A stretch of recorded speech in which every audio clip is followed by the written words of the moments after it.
තියෙනවා නම් ඒ තොරතුරු යථාවත් කරන්න කියලා තියෙනවා.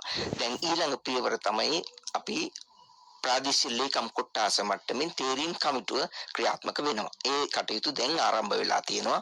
ප්‍රාදේශීය ලේකම් කොට්ටාසවල හැම ප්‍රාදේශීය ලේකම් කොට්ටාසකම සහකාර ප්‍රාදේශීය ලේකම්, සහකාර අධ්‍යක්ෂක, එහෙම නැත්නම් ගණකාධිකාරී, ඒ වගේ මාන්නක නිලධාරීන් සහ අනිකුත් නිලධාරීන්ගෙන් සැදුම්ලත් තේරීම් කමිටුව තමයි මේ තොරතුරු පරීක්ෂා කරලා බලලා ගෙයින්කට ගිහිල්ලා ඒ ග්‍රාමීය නිලධාරීන් හෝ සමාජ නිලධාරීන් ඒ තොරතුරු නිවෙස් වල පරීක්ෂා කටයුතු කරන්නේ. ඉතින් අපි උපදෙස් දීලා තිනවා හැකි තාක් දුරට මේ පරීක්ෂණ කරන්න කියලා. මොකද 2023 තෝරාගත්ත කණ්ඩායම සම්බන්ධයෙන් නොයෙකුත් චෝදනා තියෙනවා දේශපාලන නායකත්වයේ සහ වෙනත් ජනමාධ්‍ය හරහත් විවිධ මතිමතාන්තර තියෙනවා. මේ සුදුසු අයට අවස්ථාව ලැබිලා නැහැ, නුසුදුසු අයට අවස්ථාව දීලා තියෙනවා වගේ ප්‍රශ්න තියෙනවා. ඒ නිසා අපි කියන්නේ පුළුවන් තරම් දුරට නිවෙස් වලට යන එක පරීක්ෂා කරන්න, ගෙවල් වලට ගිහින් පරීක්ෂා කරන්න, මේගොල්ලන් තොරතුරු ඇත්තද නැද්ද කියන එක පරීක්ෂා කරන්න. ඒක තොරතුරු යථාවත් කිරීමේදී ජනතාවගේ ලොකු වගකීමක් තියෙනවා. මේ පනතේ 20 වෙනි වගන්තිය අනුව හැම පුද්ගලයෙක්ම තමන්ගේ තොරතුරු නිවැරදි තොරතුරු, සත්‍ය තොරතුරු අවංකව ඉදිරිපත් කළ යුතුමයි. එහෙම කරේ නැත්නම් ඒ අයට විරුද්ධව නීති අනුකූල කටයුතු කරන්න මේ පනතේම විධිවිධාන තියෙනවා. ඔව් සභාපතිතුමනි, දැන් ඔය ප්‍රශ්නේම තමයි මතුවනේ පසුගිය කාලේ තුල ඔබතුමා සඳහන් කළ ආකාරයට විවිධාකාර අතපෙවීම් කිව්වා, ඇඟිලි කැසීම් කිව්වා, මැදිහත් වීම කිව්වා. ඒ නිසාම සුදුස්සන්ට මේ දේවල් නොලැබී ගියා කියලා ඇතැම් විට ඒ ජනත ගමක නම් ඒ ජනතාව අතර යම් ප්‍රශ්න පවා ඇති වුණා. දැන් මෙන්න මේ තත්ත්වය අවම කර ගැනීම සඳහා මම හිතන්නේ වර්තමානයේ වෙන විට කිසිදු කෙනෙකුගේ අතපෙවීමක් නොමැතිව මේ කාරණේ කිරීමට හැකියාව ලැබිලා තිබෙනවද? ඇත්ත. සම්පූර්ණයෙන්ම 100%ක්ම කිසිම දේශපාලන නායකත්වයේ ඇඟිලි ගැසීමක් නැහැ. ඒ වගේම මේ පද්ධතියත් ඇත්තටම නිවැරදි. පද්ධතියට සියලු තොරතුරු ඇතුළත් කිරීම ග්‍රාම නිලධාරි මට්ටමින්, ප්‍රාදේශීය ලේකම් කොට්ටාස මට්ටමින් සිද්ධ වෙන්න ඕන එකක්. ඒකයි මම කිව්වේ තීරීම් කමිටුවේ වගකීමක් තමයි සෑම නිවසක්ම අවශ්‍ය නම් හැම නිවසක්ම සියලු සෑම පරීක්ෂා කරන්න වෙන්නේ. තොරතුරු බලනකොට තේරෙනවා මේ අය නැවස නිවස පරීක්ෂා කරන්න දෙයක් නැහැ. තොරතුරු බලනකොට තේරෙනවා ඒ නිවසේ තත්වය තියෙනවා, පවුලේ සංඛ්‍යාව තියෙනවා, ආදායම් විස්තර තියෙනවා, ඒ අය ජීවන මට්ටම ඒ තොරතුරු පද්ධතිය තුළ පරීක්ෂා කරද්දී තේරෙනවා. ඒකට එවැනි අය නැවත පරීක්ෂණයට නිවස් වලට යාම අවශ්‍ය වෙන්නේ නැහැ. හැබැයි Taman තීරණය කරනවා නම් තීරීම් කමිටුව අනිවාර්යෙන් පරීක්ෂා කරන්න ඕන. දැන් මේ වෙන විට අපි ග්‍රාමීය මට්ටමින් 12500ක් වගේ සංඛ්‍යාවක් නිලධාරීන් පුහුණු කරලා තියෙනවා සංගණන නිලධාරීන් හැටියට. ඒ අයට අපි සහතිකයක් දීලා තියෙනවා, පත්වීම් ලිපියක් දීලා තියෙනවා, එයාගේ කාර්ය හා කාර්යතවය වෙනමම ප්‍රාදේශීය ලේකම් මට්ටමින් දීලා තියෙනවා. ඒකට බොහොම පිළිවෙලකට දැන් හැමෝටම ඒ තමන්ගේ වගකීම පැහැදිලිව දීලායි තියෙන්නේ. ඒකට ඒ අය දන්නවා තමන් කරන්න ඕන මොකද්ද කියලා. ඉතින් ඒ නිසා මම හිතනවා අපිට ගැටලුවකින් තොරව මේ වැඩේ කරගන්න පුළුවන් වෙයි. අනිත් එක තමයි කිසිම කෙනෙකුගේ ඇඟිලි ගැසීමක් නැහැ. ප්‍රාදේශීය ලේකම් කොට්ටාස මට්ටමේ ඒක නිවැරදි තොරතුරු පද්ධතිගත කිරීමයි සිද්ධ වෙන්න ඕන. දැන් හොඳ අවස්ථාවක් තමයි උදා වෙලා තියෙන්නේ. ඇතැම් විට බිම්මට මේ පවා ඉන්න නිලධාරීන්ට තමන්ට විවිධාකාර චෝදනාවනේ ඇතැම් විට සත්‍ය ලෙසම තොරතුරු ලබා විවිධාකාර චෝදනාව තමන් මැදිහත් වෙනවා මේ ආකාරයෙන්. තමන්ට පවිත්‍රව මේ කාර්යය ඉටු කිරීමේ දැන් අවස්ථාව ලැබිලා තියෙනවා. තමන්ට එවැනි චෝදනාවක් තිබ්බනම් එයින් පවා නිදහස් වීමේ අවස්ථාව ලැබිලා තිබෙනව නේද? ඔව් ඔව් ඇත්තටම තියෙනවා. දැන් අපි ඉල්ලීමක් කරලා තියෙනවා ප්‍රාදේශීය ලේකම්තුමන්ලට මේ පරීක්ෂණ කටයුතු වලදී අවශ්‍ය නම් නිරීක්ෂණ මට්ටමින් ප්‍රජා සංවිධානවල නියෝජිතයින් සම්බන්ධ කරගන්න. උදාහරණයක් හැටියට දැන් අපේ වැඩසටහන ප්‍රජාශක්ති වැඩසටහන යටතේ ගම් මට්ටමින් සභාපතිලා ඒ නිලධාරි මණ්ඩලයක් ඉන්නවා ප්‍රජාව නියෝජනය කරන්න. ඒතකොට නිලධාරීන් අතින් උනත් වැරදි සිද්ධ වෙනවා කියලා චෝදනාව ඔබතුමිය කිව්වා වගේ එන්න පුළුවන්. ඒ නිසා ඒක එවන් අවස්ථාවක් නිරීක්ෂණය කිරීමට අපිට ප්‍රජාවගේ පැත්තෙන් ප්‍රජානායකයින් දැනට තියෙන ඇත්තටම අමාත්‍යාංශය යටතේ ප්‍රජාශක්ති වැඩසටහන ඒකෙන් සභාපතිවරයාට පුළුවනි එතන නිරීක්ෂණය කිරීම සඳහා අවස්ථාව ලබා දෙන්න කියලා අපි දැන් ඒක සඳහා අනුමැතියක් ලබා දෙන්න කටයුතු කරගෙන යනවා. එතින්දි මම හිතනවා බොහෝ දුරට අර නිලධාරීන්ට එල්ල වෙන චෝදනාව වළක්ව ගන්න පුළුවන් වෙයි. නිමල් මහත්මයා යම් කිසි ආකාරයකින් කෙනෙක් මේ මොහොත වන විටත් අපි හිතමුකෝ මෙතෙක්කල් ආශ්වාසම දීමනාව ප්‍රතිලාභ ලැබමින් නැවිලා තිබෙනවා. හැබැයි එයාට හිතෙන්නට පුළුවන් මම නැවත මොකටද මගේ තොරතුරු දෙන්නේ. එහෙම වුණොත් එහෙම හිතලා හෝ අපි කියමුකෝ අනවබෝධය නිසා හරි එහෙම ක්‍රියා කරලා තිබුණොත් එතුමා සම්බන්ධයෙන් ඊගාව පියවර මොකක්ද? දැන් ඒ කියන්නේ සියල්ලෝම එකට එකතු වෙ යුතුද? 2023 වර්ෂයේ පළවෙනි වටේට තේරලා තියෙන හෝ ලියාපදිංචි වෙලා ඉන්න අස්වැසිමල් ප්‍රතිලාභ ලබන හෝ නොලබන සියලු දෙනාම තමන්ගේ තොරතුරු යථාවත් කළ යුතුයි. ඒක පනත අනුව තියෙන එකක්.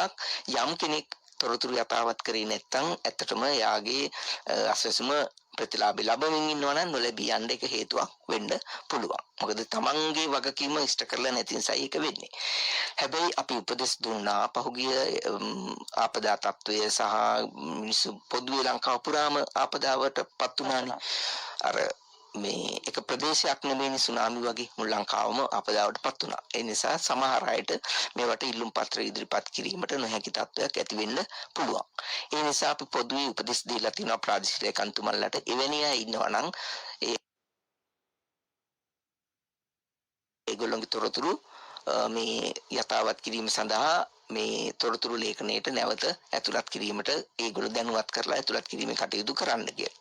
ඒතකොට නිවාස පරීක්ෂණය අනිවාර්යයෙන්ම එයාගේ කරන්න කියලා අපි උපදෙස් දීලා තියෙනවා. ඔව්. දැන් එතෙක් මේ දක්වා ආපු ක්‍රියාමාර්ගයේ එලෙසම ගෙවීම් කටයුතු එලෙසම සිදු වෙනවා. අපි දැන් ඇත්තටම මේ දෙසැම්බර් මාසයෙන් අවසන් වෙන්න නියමිතව තිබුණ එක පසුගිය පාර්ලිමේන්තු අමාත්‍ය මණ්ඩල සංදේශයකින් ඒ වගේම පාර්ලිමේන්තුවේ ගැසට් එක අනුමත කරගත්තා. ඒ අනුව දැන් ජනවාරි මාසේ 28 වෙනිදා අපි මේ වර්ෂයේ ගෙවීම කරනවා. ඒකට ඒ ජූනි මාසේ දක්වා අපි ඒක දීර්ඝ කරගන්න කාලය ඉල්ලලා තියෙනවා. අපේ මේ තොරතුරු යථාවත් කිරීමේ කටයුතු තේරීම් කමිටුව ටිකක් දීර්ඝ ක්‍රියාවලියක්.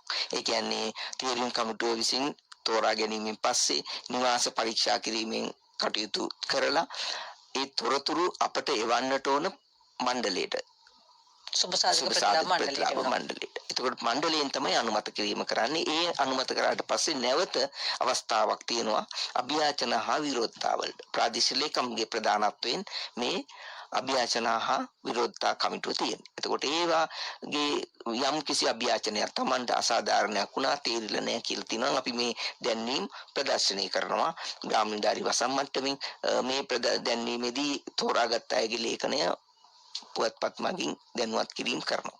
එතකොට යම් කෙනෙක් තෝරාගැනීමේදී අසාධාරණයක් වුණා නම් හෝ එහෙම නැත්නම් සුසුසු කෙනෙකුට දීලා නුසුසු කෙනෙකුට දුන්නායි කියලා විරෝධතාවයක් තියෙනවා නම් අන්න ඒවා පරීක්ෂා කරලා බලලා ප්‍රාදේශීය ලේකම්තුමා නැවත අපට ප්‍රතිලාභ මණ්ඩලයට එවලා අනුමැතිය ලබා ගන්නට ඕන. එතකොට දැන් මේක දීර්ඝ ක්‍රියාවලියක්.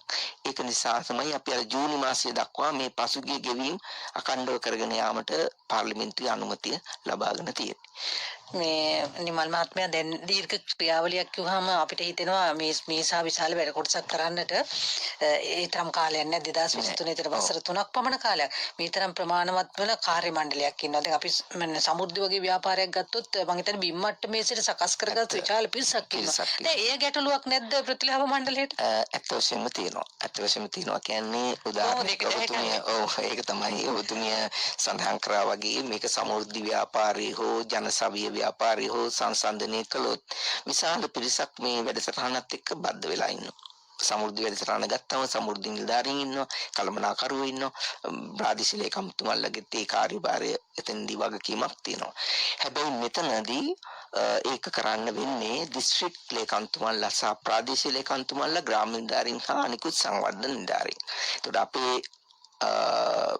අපේ ඍජු පරිපාලනයෙන් බැහැර වූ කණ්ඩායමක් තමයි ප්‍රාදේශීය ලේකම්තුමාලා දිස්ත්‍රික් ලේකම්තුමාලා අරන් අනිකුත් නිලධාරීන්. ඒ නිසා තමයි රාජ්‍ය පරිපාලන ලේකම්තුමාත් එක්ක සාකච්ඡා කරලා මේගොල්ලන්ට වෙනමම පත්වීම් ලිපි ලබා දීලා තියෙනවා.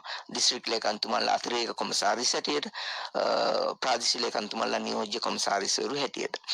පසුගිය කාලය තුලදී අපි ලංකාව පුරාම සියලුම ප්‍රාදේශීය ලේකම්තුමාලා සියලුම දිස්ත්‍රික් ලේකම්තුමාලා අවස්ථා 4කදී රැස්වීම් 4ක් පැවැත්තුවා. ඒකට කොළඹ, කුරුණෑගල, බදුල්ල, වවුනියා ලංකාව ආවරණය වෙන ලංකාවම ආවරණය වෙන විදිහට ඒ සියලුම දෙනා එක්ක අපි සාකච්ඡා කරා. ඒගොල්ලන්ගේ ගැටලු කතා කරා. ඒගොල්ලන්ට අවශ්‍ය විසඳුම් ලබා දුන්නා. ඒගොල්ලන්ට අපි ඒ අයගේ කාර්ය කර්තව්‍ය ලේඛනයකුත් ඒගොල්ලන්ගේ අතට පත් කරලා තියෙනවා. එතකොට ඊට අමතරව එතුමල්ලා ඇත්ත වශයෙන්ම දැන් මේ කටයුත්තේදී අපිත් සමග කටයුතු කරන්න සැදී පැහැදී ඉන්නවා. ඊට අමතරව අපි මේ ඔන්ලයින් මීටින්ග්ස් අපි තියෙනවා. මාර්ගගත ක්‍රමයට රැස්වීම් පවත්වනවා. නිලධාරීන් පුහුණු කිරීම කරනවා. තව එක දෙයක් අපි කරනවා දැන් මේ කාරණේදී අපි මතක තියාගන්න ඕන අස්වැසුම වැඩසටහනට සමගාමීව වැඩිහිටි මහලේකම් කාර්යාලය, ආබාධිත මහලේකම් කාර්යාලය හා සමාජ සේවා දෙපාර්තමේන්තුව සම්බන්ධ කරගෙන වැඩසටහනක් කරනවා. ආබාධිත අයට ඒ වගේම හඳුනා නොගත් වකුගඩු රෝගීන්ට සහ වැඩිහිටියන්ට ආධාර කිරීමේ වැඩසටහන. මේ වැඩසටහනත් අස්වැසුම අපේ මේ සමාජ තොරතුරු ලේඛනයේ හරහා තමයි කෙරෙන්නේ. ඒ කියන්නේ ඒ අස්වැසුම ප්‍රතිලාභ වලට අමතරව ඒ ව්‍යාපෘතියත් මේ යටතේ ගෙවීම් කටයුතු කරනවා. දැන් ඒ නිසා අපි දැන් තීරණය කරා මේ සියලුම දෙනාගේ තොරතුරු අපේ පද්ධතියට ඇතුළත් කරන්න. ඒ නිසා සියලුම නිලධාරීන් අපි මේ වෙනකොට පුහුණු කරලා මේ පුහුණු කරුවන් පුහුණු කිරීමේ වැඩසටහනක් අවසන් කරලා තියෙනවා. ඒගොල්ලෝ ලවා දිස්ත්‍රික් මට්ටමින් අදාළ නිලධාරීන් පුහුණු කිරීම දැන් මේ දවස්වල කරගෙන යනවා. ඒගොල්ලෝගේ තොරතුරු පද්ධතිගත කරාට පස්සේ නිවෙස් වලට ගිහිල්ලා නිවාස සමීක්ෂණය ග්‍රාමීණධාරී මහතුරු හරහා අර විදිහටම කරනවා. ඒකට තීරීම් කමිටුවට එනවා. තීරීම් කමිටුවෙන් අරගොල්ලන්ගේ තොරතුරු පරීක්ෂා කරනවා. පරීක්ෂා කරලා අර විදිහටම අස්වැසුම වැඩසටහනට සමගාමීව මේ තොරතුරු මණ්ඩලයට ඒ විදිහට යනවා. ඉදිරියේදී බොහෝ දුරට ගැටලු අපිට निराකරණය කරගන්න පුළුවන් වෙයි. අවම වෙන මට්ටමකට හරිපත් වේවි කියලා හිතනවා. අද අපි ජනරාවය තුලින් කතා බහ කරමින් සිටින්නේ මේ අස්වැසුම වාර්ෂික තොරතුරු යාවත්කාලීන කිරීමේ වැඩපිළිවෙල වගේම ඉදිරියේදී කොහොමද මේ වැඩපිළිවෙල සකස් වෙන්නේ තවදුරටත් සමාජ ආරක්ෂණය උදෙසා කියන කාරණාව තමයි අවධානයට ලක් කරමින් සිටින්නේ. සුබසාධක ප්‍රතිලාභ මණ්ඩලයේ සභාපතිතුමන් සහ කොමසාරිස්තුමන් එතුමා නිමල් කොටවල ගෙදර මහත්මයා තමයි අපේ මැදිරියේ ඉන්නේ. දුරකථනයත් විවෘතයි. ඔබට යමක් දැනගන්නට තිබෙනවා නම් 0112 68යි 94යි 28 0112 68යි 94යි 28 දුරකථනයේ විවෘතයි. ඒ කතා බහ කරන්නට පුළුවන්. මේ නිමල් මහත්මයා දැන් මේ තෝරා ගැනීම වල නිර්ණායක වල ආරම්භයේදී තිබුණු නිර්ණායක මේ වන විට යම් ආකාරයේ වෙනසක් හෝ අලුතෙන් එකතු වීම දේවල් එහෙම නැත්නම් ඉවත් වුණු දේවල් එහෙම සංශෝධිත තත්ත්වයක් තියෙනවද නැත්නම් කොහොමද? දැන් ඇත්තටම මේ සම්බන්ධව ඔබතුමිය ඒ ප්‍රශ්නය අපිට හොඳයි. දැනට මේ සම්බන්ධයෙන් පාර්ලිමේන්තුවේත් විවිධාකාර අදහස් ඉදිරිපත් කිරීම සිද්ධ වුණා. කමිටු අවස්ථා කිහිපයකදීම එහි ප්‍රතිඵලයක් හැටියට වෙනම විද්වත් කමිටුවක් අපි පත් කරලා තියෙනවා. ඒ විද්වත් කමිටුව විශ්වවිද්‍යාල මට්ටමින් විද්වත්තුන් එකතු වෙලා පවත්වන ඒ කමිටුවක්. ඒ කමිටුව මගින් අපේ තෝරා ගැනීමේ නිර්ණායක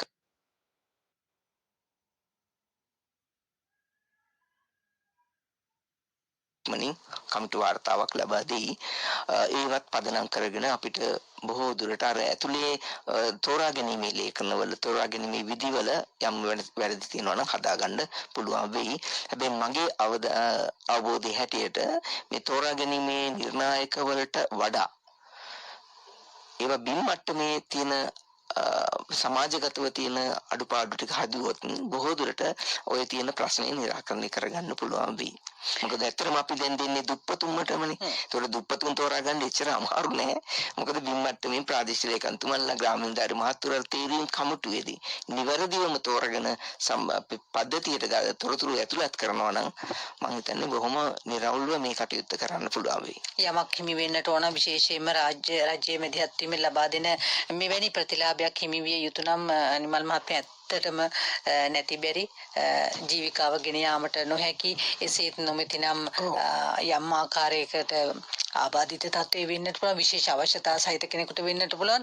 එවැනි කෙනෙකුට නම් මේ ප්‍රතිලාභය ලබා දීමට මම හිතන්නේ මේ දේවතාවක් හිතන්නේ එකක් නැහැ. ඔබතුමාලගේ මණ්ඩලය ඒ සඳහා ක්‍රියා කරાવી. අපිට ගම් ඇතුළට ගිය අවස්ථාවලදී මේ නිමල් මහත්මයා අපිට අහන්නට ලැබෙන දෙයක් තමයි හැබැයි මතු පිටින් බලලා තව කෙනෙකුට ඇඟිල්ල දික් කරන්නට පුළුවන් මෙයාට වාහනයක් තියෙනවා මේ ආකාරයෙන් වෙනවා. හැබැයි එයාට ඔප්පු කිරීම සඳහා යමක් නැති වෙන්නට පුළුවන්.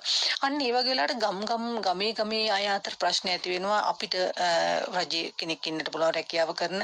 හැබැයි අපි ලිව්වොත් අපිට ලැබෙන්නේ නැහැ. අපිට වඩා යමක් මෙයාට උපයා ගන්න පුළුවන්. නමුත් මෙයාට මෙහෙම හම්බ වෙනවා. මෙන්න මෙවැනි දේවල් අවම කරගන්නට හෝ සූක්ෂම ලෙස පරීක්ෂා කර ගැනීමට ක්‍රමවේද සකස් වෙනවා නම් මම හිතනවා වඩා හොඳයි කියලා උත්තරයක් ලබා දෙමු. අසන්නෙක් ඉන්න අවස්ථාව ලබා දීලා. ආයිබෝවන් කවුද මේ? මම කෑගල්ලේ නම් ගුණරත්න. ගුණරත්න මහත්මයා කතා කරන්න. ගුණරත්න මහත්තයා මට ওই මහත්යාට කතා කරන්න පුළුවන්ද? ඔව් අපි අහගෙන ඉන්නේ. අපි මේ සභාපතිතුමාට ඇහෙනවා කියන්න. මට මහත්තයෝ මම එදා ඉස්සරෝ ඉඳන් දැම්මේ අස්වැසුම ඉල්ලලා. මම ලෙඩේ කකුල් දෙකම පනන ඉස්ලාවිලෙදි. ඉතින් මට අද වෙන්නක් අස්වැසුම නෑ. 30000ක් දැම්මා කියලා අර මම පුරෝණෙක් කෙනෙක් කිව්වා. මහත්තයෝ දැන් අර පුද්ගලිකව යාට මොකද උනේ කියලා වගේ උත්තරයක් අපිට දැන් මේ වෙලාවේ දෙන්න බැරි වෙයි. හැබැයි ඒ සත්‍යයක් වුණොත් කෙනෙකුට ඇත්ත වශයෙන්ම අපේ 1924 අපේ අංකෙට කතා කරන්න පුළුවන්. එතන තොරතුරු ලබා දීම සඳහා විවෘතයි.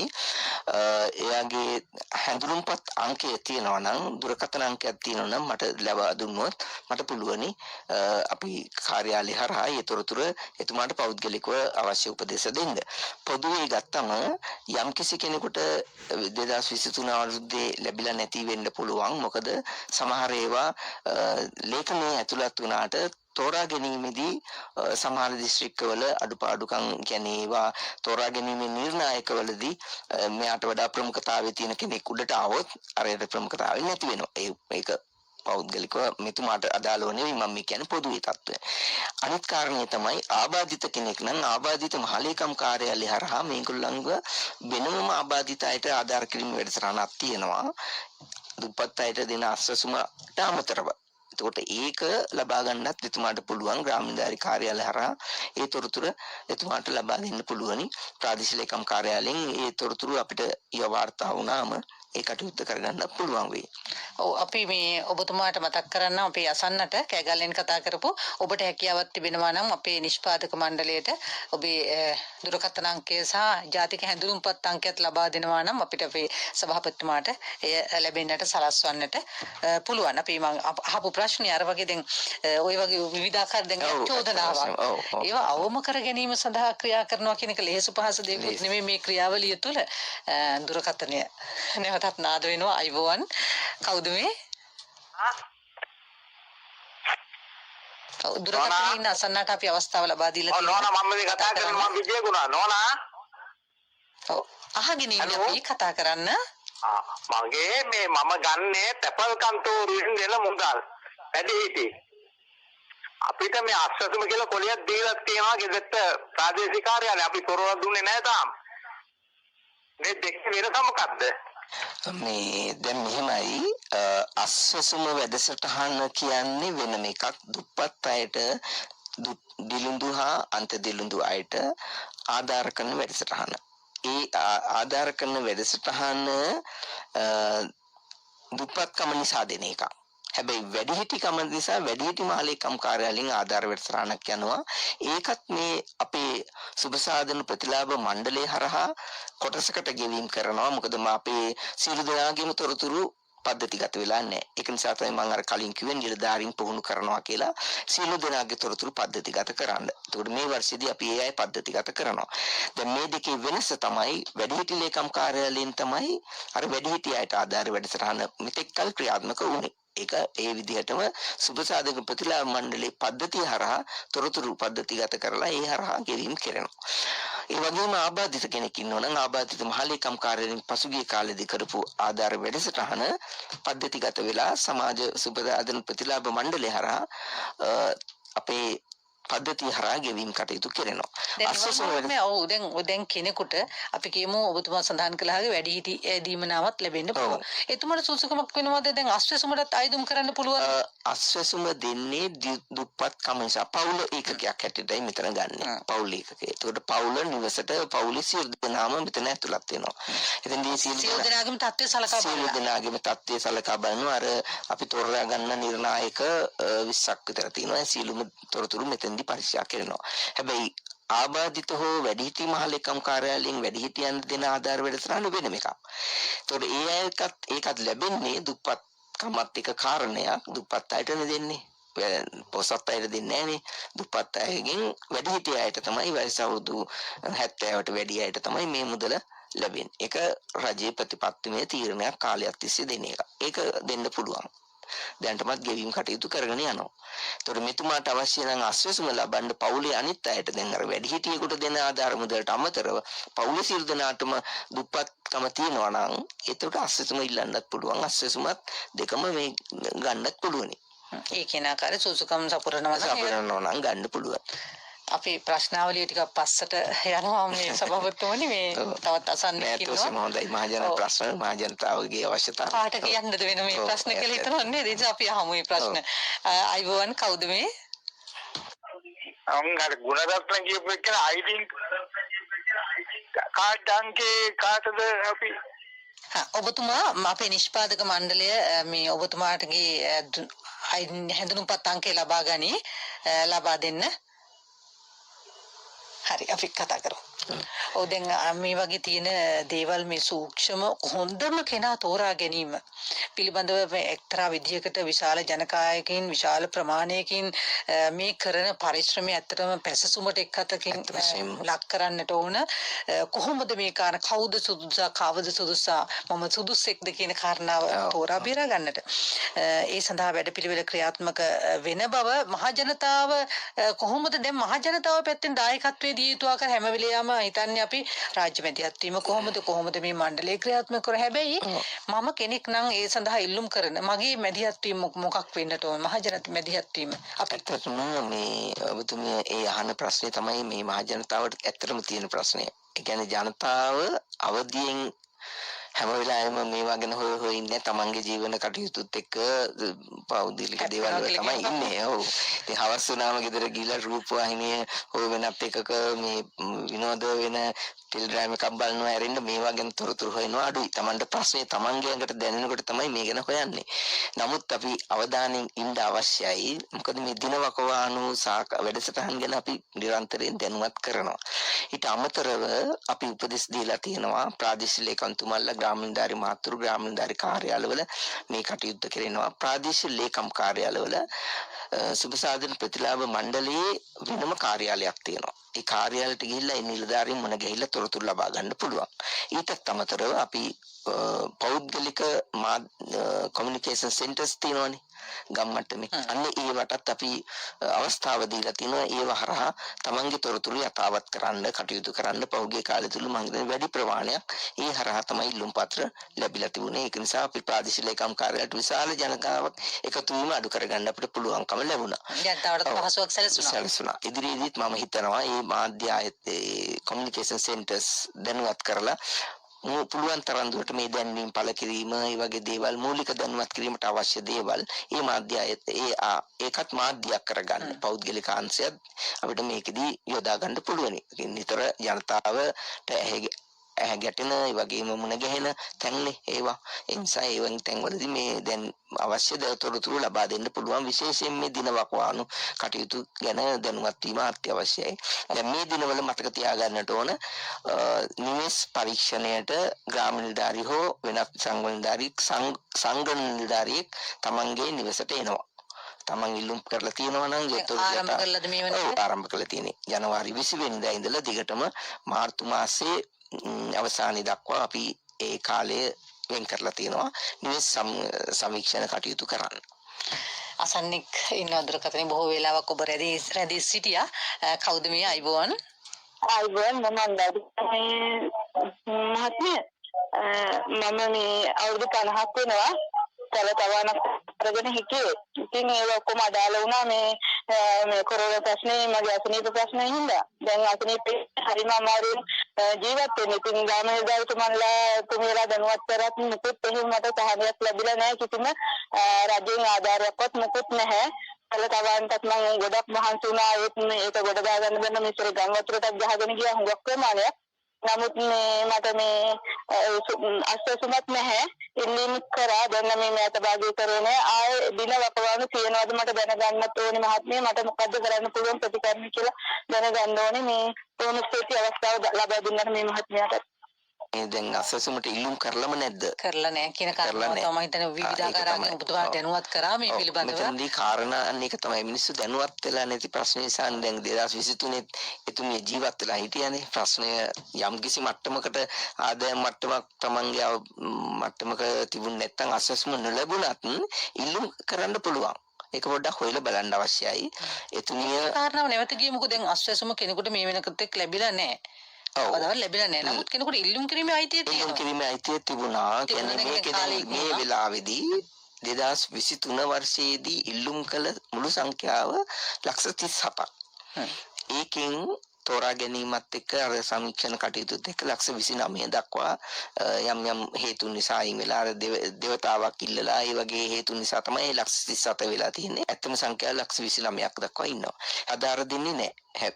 ආධාර ලැබෙන්නේ 16,000කට විතර. ඒත් නමුත් 29,000ම තම අයිතිය තියෙනවා මේ වෙලාවේදී Tamanට නැවත වතාවක් ඉල්ලුම් කරන්න. ඒකයි අපි තේරුම් ගන්න තියෙන්නේ. 16,000ට 16ක් ලැබුණට අස්වැසුම නොලැබෙන සංඛ්‍යාවටත් ඒ කියන්නේ 2023 අවුරුද්දේ තමන්ගේ තොරතුරු යථාවත් ඉල්ලුම් කරලා අපේ පද්ධතිගත වෙලා තියෙනවා. ඒ අයට පුළුවනි ඉල්ලුම් කරන්න. එතකොට මේ දෙකටම ඉල්ලුම් කරලා නැත්නම් ඊට පස්සේ මේ අයගේ අඩුපාඩුවක්. හැබැයි තව එකක් අවුරුදු ලබන අවුරුද්දේ යාවත් කාලින කරගෙන ඔව් අපි ඒ ගැන රජයේ ප්‍රතිපත්ති තීරණයක් ගන්න වෙයි අලුතෙන්ම අයට දෙනවද කියන එක. නමුත් මම මේ අවස්ථාවේදී ප්‍රාදේශීය ලේකම්තුමාලට උපදෙස් දුන්නා යම් හේකින් අනුපවුල් ඉන්නවනම් අස්වැසුම ලබන පවුලක ළමයෙක් විවාහ වෙලා එයාට අස්වැසුම ලැබිය යුතු තත්ත්වයක නම් ඉන්නේ ඒගොල්ලොන්ගේ තොරතුරු මේ යථාවත් කිරීම සඳහා ගන්න කියලා. මොකද මේ ගන්න සියලු තීරණ පොදු ජනතාවගේ යහපත උදෙසා නිසාම. මෙතනදී තව කාරණයක් අර මහත්මිය අහපු ප්‍රශ්නෙට වැදගත් කාරණයක් තියෙනවා. දැන් පොදුවේ මේ සුබ සාධන ප්‍රතිලාභ මණ්ඩලයෙන් කරන්නේ ආධාර කිරීම. හැබැයි එවැනි අයගේ ජීවන මට්ටම වැඩි දියුණු වෙන්නට ඕන. පනත අනුව මාස 12ක කාලයකට තමයි මේ ආධාරය ලබා දෙන්නේ.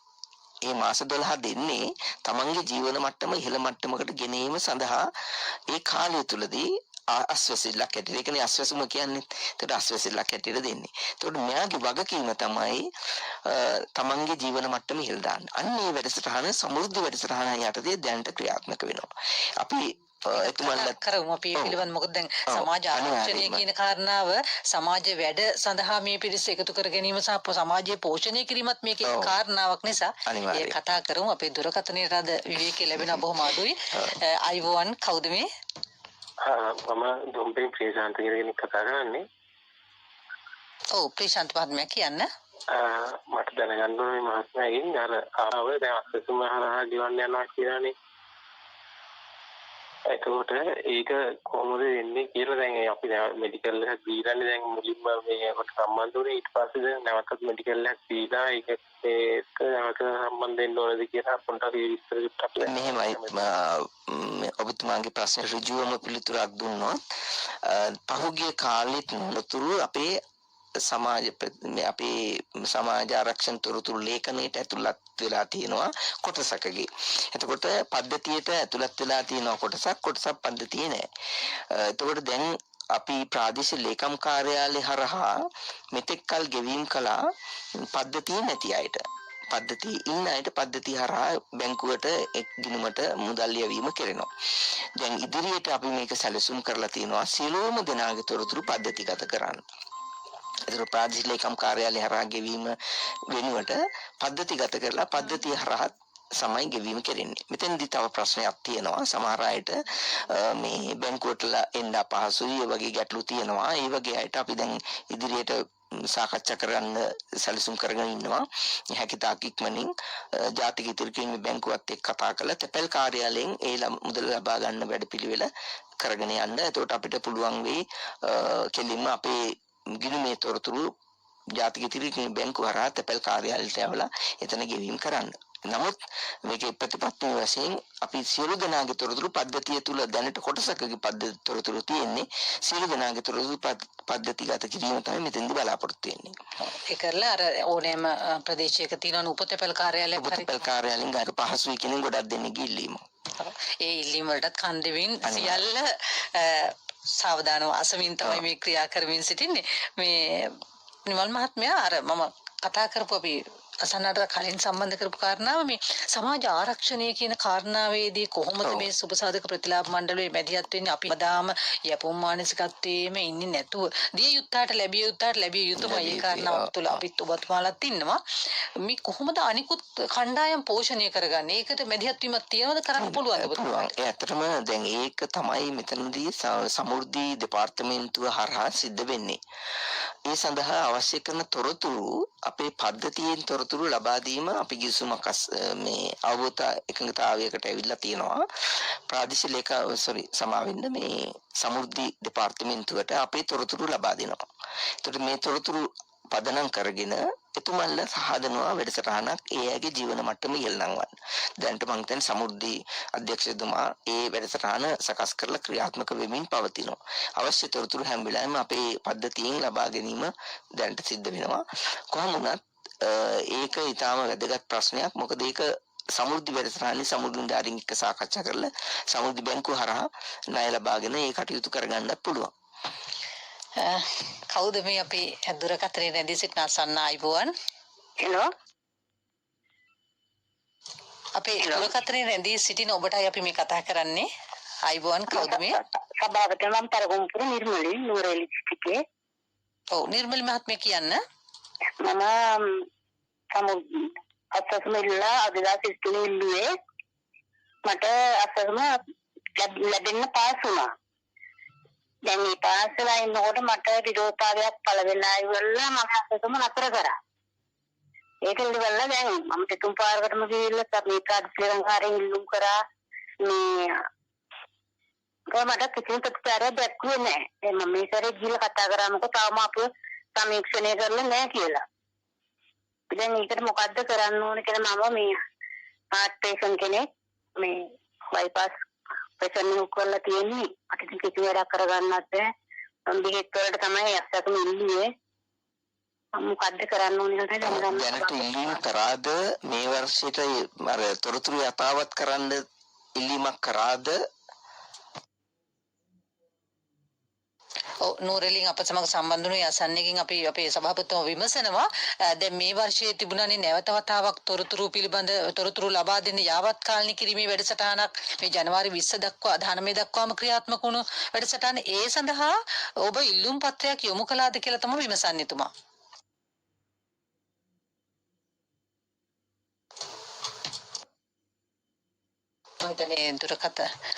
දුරකථනේ විසඳුණා. තවත් අසන්නෙක් අපේ දුරකථනයේ ඉන්නවා. මම හිතන්නේ අර එතුමිය ප්‍රශ්න උත්තර දෙන්න පුළුවන්. මොකද මේ දැන් ඒවැනි අය පුළුවන් තරම් දුරට දැනට අපේ පළවෙනි කාරණේ තමයි එයාගේ තොරතුරු අපේ පද්ධතියේ තියෙනවා.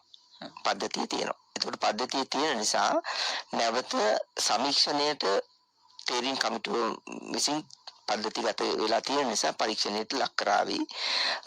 මම දන්නේ ඉල්ලීම් කරාද නැද්ද කියන්න. නමුත් අපි පුළුවන් තරම් දුරට උපදෙස් දීලා තියෙනවා.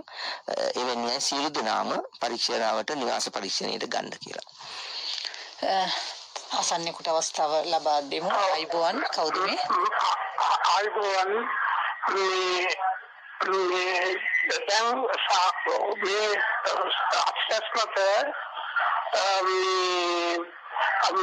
මාසික ආදායම ඒ සීමාවක් කොච්චරද කියලා බලනවාද එහෙම කතාවක් තියෙනවා. මාසෙකට 3,60,000 අවුරුද්දකට 3,60,000කට වැඩි ආදායම තියෙනවා නම් දෙන්නේ නැහැ කියලා. එහෙම මේ මාසික ආදායම ගැන වසරක ආදායම ගැන බලනවාද සභාපතිතුමා?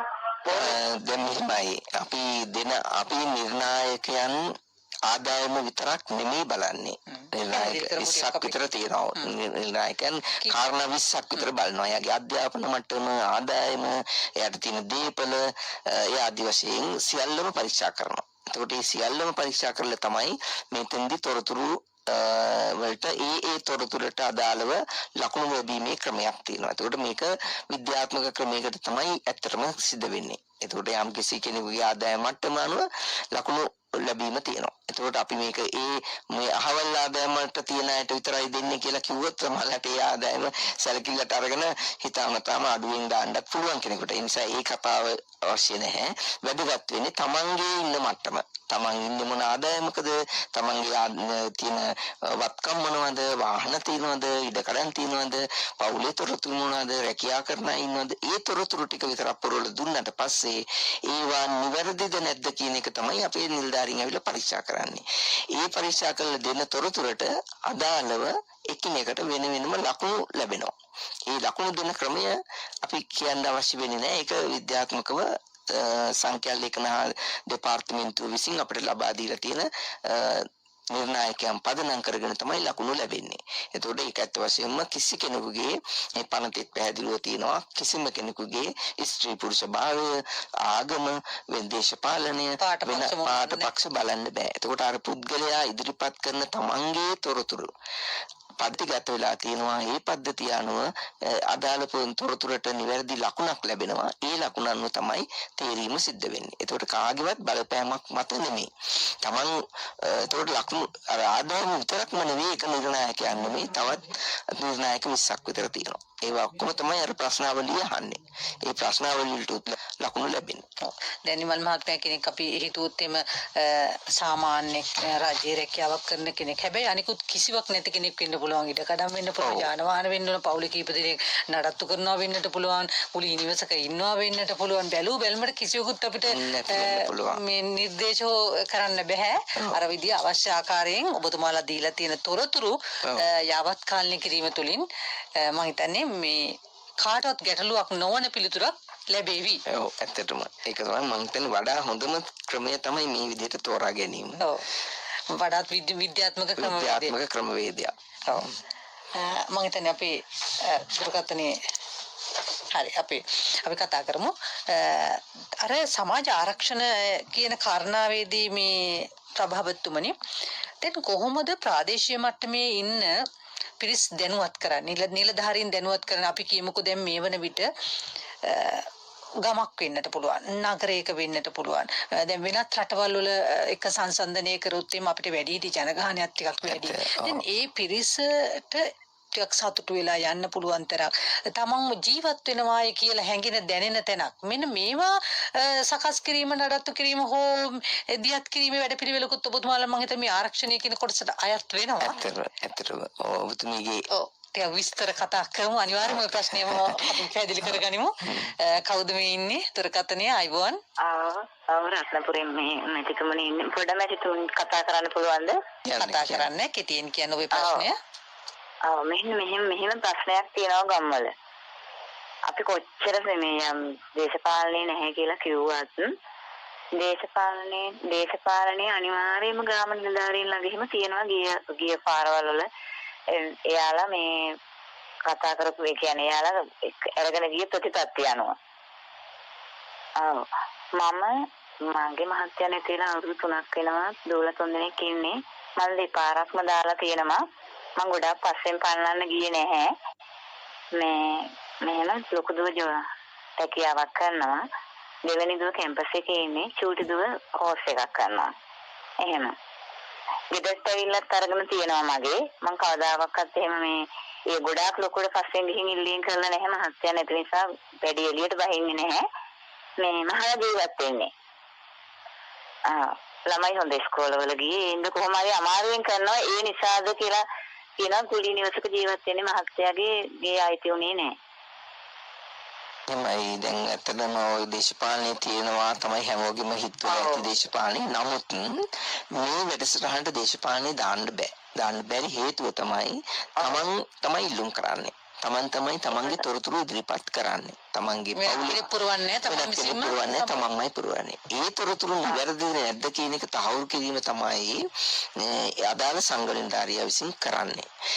සංගණනකාරයා යම්කිසි වරදක් කරලා තියෙනවා නම් ඒක අපිට ඔප්පු වුණොත් යාට විරුද්ධව කටයුතු කරන්න පනතේම විධිවිධාන තියෙනවා. එතකොට තමන් වැරදි තොරතුරක් ලබා දීලා අවංක විදිහට කරුණු ඉදිරිපත් කරලා නැත්නම් ප්‍රතිලාභයට වැරදි විදිහට නම් තොරතුරු ඉදිරිපත් කරලා තියෙන්නේ ආයේ ප්‍රතිලාභය ගන්නේ ව්‍යාජ තොරතුරු ඉදිරිපත් කළා නම් එයාට විරුද්ධව නීතියෙන් කටයුතු කරන්න පනතේ විධිවිධාන තියෙනවා. ඒ වගේම නිලධාරියෙක් වෙන දෙයක් කරනවා නම් එයාට විරුද්ධව කටයුතු කරන්න සභාපතිවරයාට මා ඇතුළුව සියලුම නිලධාරීන්ට විරුද්ධව කටයුතු කරන්න පුළුවන්.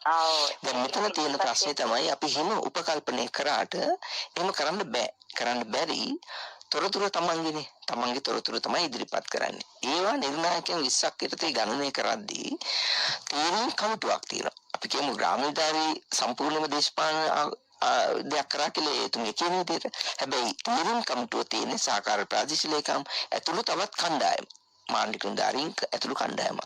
ඒ තමයි මේ තොරතුරු පරීක්ෂා කරන්නේ. ඒතකොට සංගණන නිලධාරියා ඉදිරිපත් කරන තොරතුරුත් අදාළ ප්‍රතිලාභය ඉදිරිපත් කරන තොරතුරු පරීක්ෂා කරලා තමයි තීරණ කමිටුව තීරණය කරන්නේ මෙයාට දෙනවද නැද්ද කියන එක. ඒතකොට එක්කෙනෙක්ගේ නෙමෙයි මෙතන බලපෑම තියෙන්නේ. එහෙනම් හැමෝම එක පක්ෂයකට වෙන්න ඕනේ. එහෙම එකක් නැහැනේ.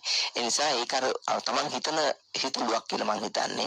ඊට වඩා හොඳම දේ තමයි යම් කිසි අසාධාරණයක් වෙලා තියෙනවා නම් තමන්ට අවස්ථාවක් තියෙනවා විරෝධතා හා අභ්‍යාචනා වලට වෙනම කමිටුවක් ප්‍රාදේශීය ලේකම්ගේ මූලිකත්වයෙන් තියෙනවා. ඒතකොට ප්‍රාදේශීය ලේකම්වරයාට තමන්ට හිතෙනවා නම් අවශ්‍ය නම් සංගණනධාරියෙක් වෙනම සංගණනධාරියෙක් යවලා පරීක්ෂා කරලා ඒ තොරතුරු නිවැරදි කරගන්න පුළුවන්. ඉතින් මේක වඩා හොඳයි 1924ට කතා කළ එතුමියට යම් ප්‍රශ්නයක් තියෙනවා නම් ඉදිරිපත් කරන්න.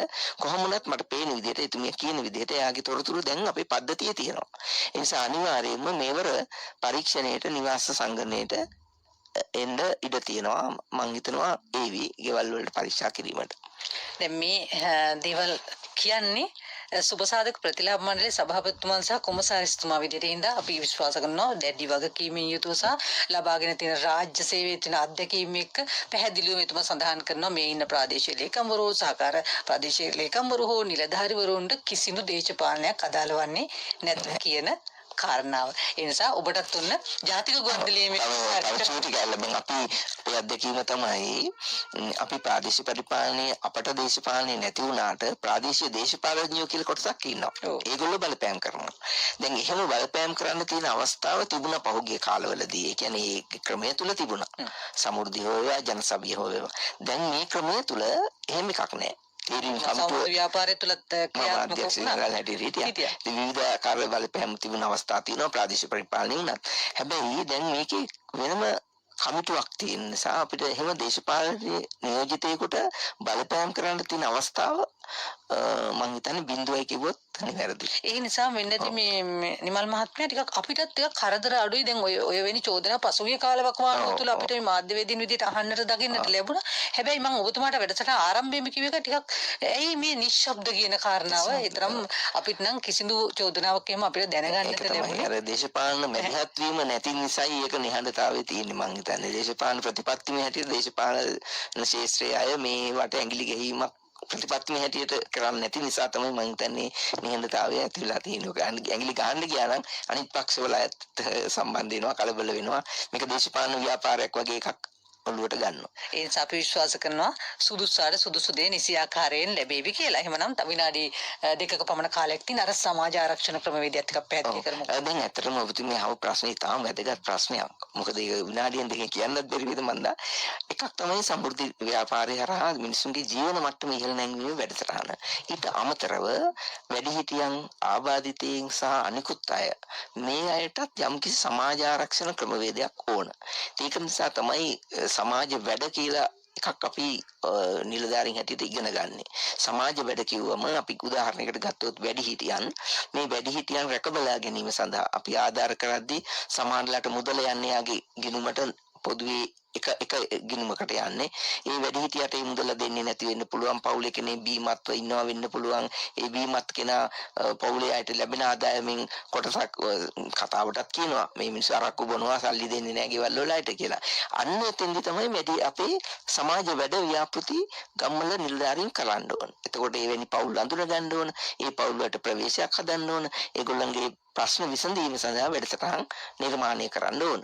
ආබාධිතයටත් ඒ තත්ත්වය තමයි. ආබාධිත කෙනෙකුට වැසිකිළියකට යන්න විදියක් නැත්නම් පඩිපෙළෙන් බහින්න වෙනවා නම් තාමත් අර පරණ ගෙවල් වල උස පඩිපෙළක් තියෙනවා. ඒ වගේ උස පිලක් තියෙනවා. ඒ වගේ තියෙනවා. සමහර ගෙවල් වල තියෙන අයට ප්‍රවේශ පාසුකම් හදාගෙන ඉන්න ඕන. මේ වගේ මූලික දේවල් කිරීම ඇත්තටම සමාජ වැඩ ඒවා කරන්නට ඕන. ග්‍රාමීය නිලධාරි මහතුරු වෙන්න පුළුවන්, සංවර්ධන නිලධාරීන් වෙන්න පුළුවන්, සමාජ සේවා නිලධාරීන් වෙන්න පුළුවන්, වැඩිහිටි මාලිකම් කාර්ය නිලධාරීන් වෙන්න පුළුවන්. ඒ සියලු දෙනා සමාජ වැඩ කරනවා නම් අර සමාජ ආරක්ෂණ වැඩසටහන කියන එක හුදෙක් මුදල් දීමෙන් ඔබට ගිහිල්ලා ඔවුන්ගේ ජීවන මට්ටම ආරක්ෂා කිරීම සඳහා වැඩසටහන් පොළවේ ක්‍රියාත්මක වෙනවා. ඒ සඳහා පුරුදු පුහුණු වීම කර තිබෙනවද මේ ඒකේ දෙපාර්තමේන්තු විසින් කළ යුතු දෙයක්. අදාළ දෙපාර්තමේන්තු නිලධාරීන් පුහුණු කිරීම සහ වැඩසටහන් මෙහෙයවීම අදාළ දෙපාර්තමේන්තු විසින් කළ යුතුයි. උදාහරණයකට වැඩිහිටි ලේකම් කාර්යාලයෙන් වැඩිහිටියන් සඳහා වැඩසටහන් කෙරෙන්න ඕන. ආබාධිත මහලේකම් කාර්යාලයෙන් ආබාධිත